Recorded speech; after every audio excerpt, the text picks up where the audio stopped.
Hey guys, Thunder E here, and with me I have the brand new Galaxy Z Fold 4, and welcome to your gaming video on this bad boy. Now, the Z Fold 4 is an update to the Z Fold 3, and it's brought in some really new and unique features. Now, before we go ahead, I want to give a big shout out to our sponsor of this video, Spigen, who are also a channel sponsor. You guys know we love to use their cases and the accessories.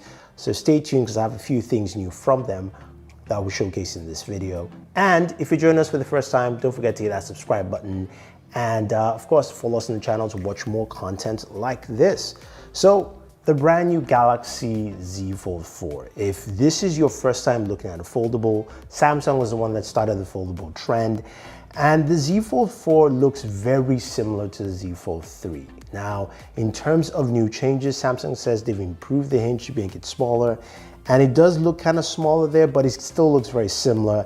And the cover display is also slightly wider. It's all in millimeters. I could give you the numbers. Now, the cover display is 6.2 inches, but when you open it up, you do get, of course, the main display, which is 7.6 inches and does feel a little wider when using the game. It doesn't feel as cramped, so when I'm moving around on screen while I'm gaming, that feels really smooth. Now, that display is 120 Hertz. Of course, you've got adaptive refresh rate on there, so allowing you to go from, of course, 1 Hertz to 120 and take full advantage of that while gaming. This device is powered by the brand new Snapdragon 8 Plus Gen 1. Now, we've seen this in other devices, and Snapdragon has really done a lot to improve on this piece of hardware, which is great to see it in the Fold because I thought maybe Samsung might not put it in this device.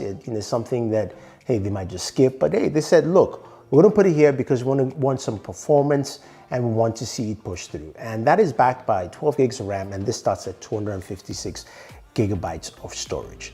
Now, speaking of charging, this does fast charging up to 15 watts for wireless charging and 25 watts for fast charging. As you expect, Samsung doesn't provide any charging within the box, so there's no charger, which is why our channel sponsor comes into play, and that is Spigen with their ArcStation charger. It's a 27 watt charger, and this works perfectly for your Galaxy Z Fold 4. It's a USB Type-C charger, very small, it's super portable, and that, of course, you can take with you anywhere. And they've also got a wireless charging stand specifically built to accommodate the Galaxy Z Fold 4, whether it's upright or sideways. It's the ArcField wireless charger, and this is built for this device to take advantage of it. The maximum charging wattage is 15 watts, so if you've got a Galaxy Z Fold, this is perfect for you. Again, the stand is nice. It's got a really nice build to it, and it also comes with a really long cable, so you can place it anywhere around your desk or within your home. So I definitely love those two, and I think it's definitely necessary when you're using this device. So let's go into, of course, some of that gaming as we would expect, right?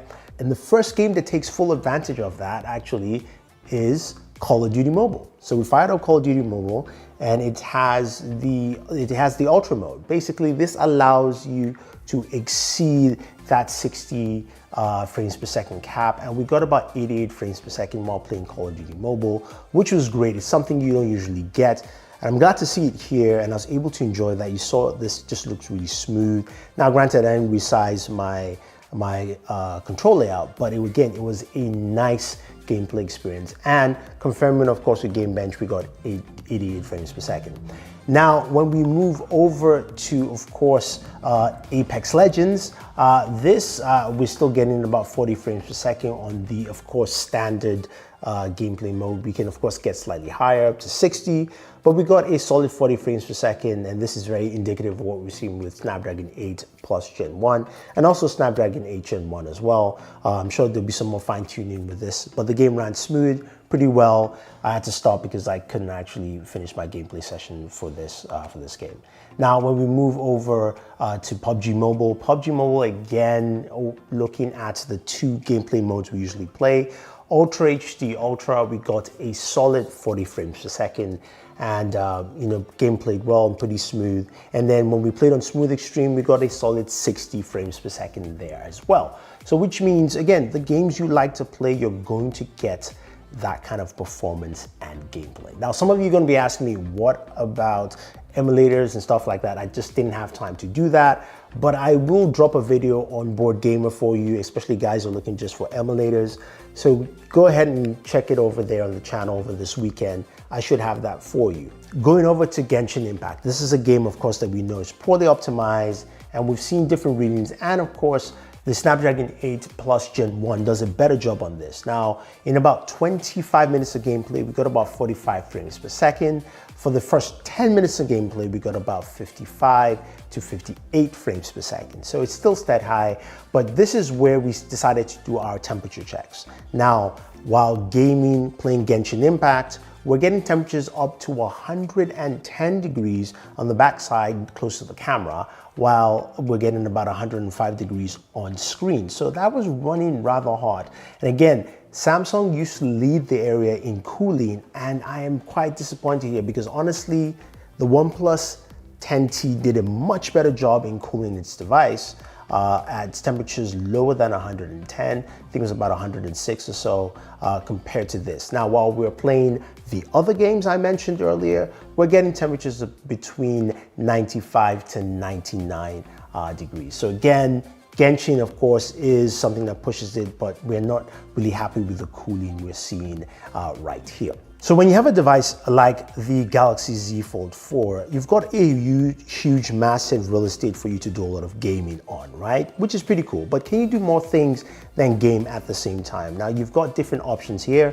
You've got the ability to actually open up your games as a pop-up, so you can actually use your screen to do something else. Now, of course, this will be more beneficial if you're using, say, a Bluetooth controller to game. That will make the most amount of sense.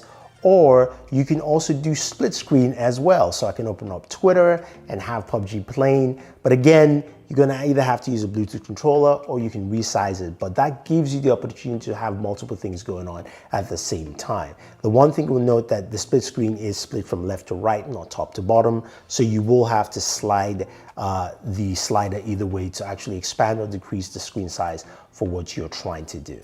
Now, of course, the feature is still there to switch over to cover display. You can game on the cover display, and some games will allow you to actually start within the main display and switch over to the cover display, which is nice. So games like PUBG will do that, and I believe Genshin Impact also does that. Not every game supports that feature, but it's something there. And the cover display feels a bit more comfortable this time around, so that's actually pretty good.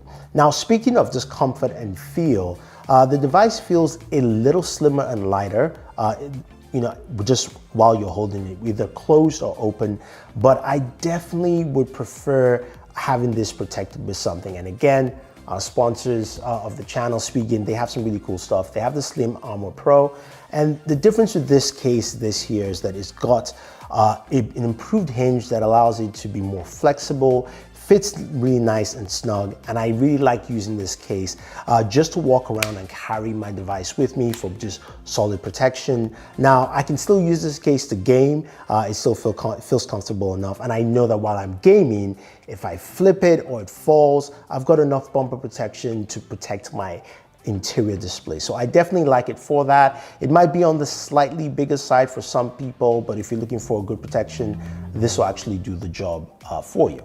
Now, one more thing we definitely have to look at, of course, or actually listen to, is the audio from this device. Now, the Z Fold 4 comes with stereo speakers, and these are two bottom firing speakers on either side, which is great, which means they're definitely louder. So let's go ahead and listen to some gameplay clips.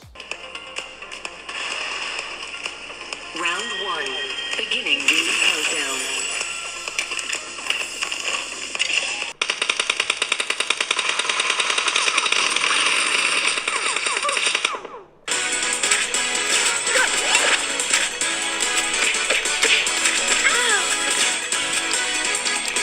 Now, not to worry guys, we also have game streaming services, and we all know Xbox Game Pass is on every device. And of course, it runs pretty well on here. Now, I was using my Narcon controller. If you guys want to check it out, I have a link for you guys down below. But it's a great way to actually go ahead and jump in a game. And this works really well, as you would expect. So if you just think about game streaming services, Xbox Game Pass works well. Now, when you look at this device overall as someone who is buying a foldable display and using it for gaming, it works really well because of the larger screen real estate. Now, what are they major improvements from last year? I think the biggest thing, of course, is the processor. The Snapdragon 8 Plus Gen 1 really adds more to it, so better performance for you right there. I like the slightly bigger screen size. It doesn't show as much, but it feels much bigger when you're holding it to play. And I think that really bodes well for this device. Now, is it something you should jump to buy from last year specifically for this? I don't think so. I think if you have a Z Fold 3 compared to Z Fold 4, you're not going to feel that much of a difference. I do like the device, but I think there's just not much there to actually consider. Now, if you definitely want to pick it up, you can use Samsung's trade-in offers, which offers some really good deals. And if you have a Z Fold 3, you probably get it for about $700, which is a good deal if you want to upgrade to the latest version.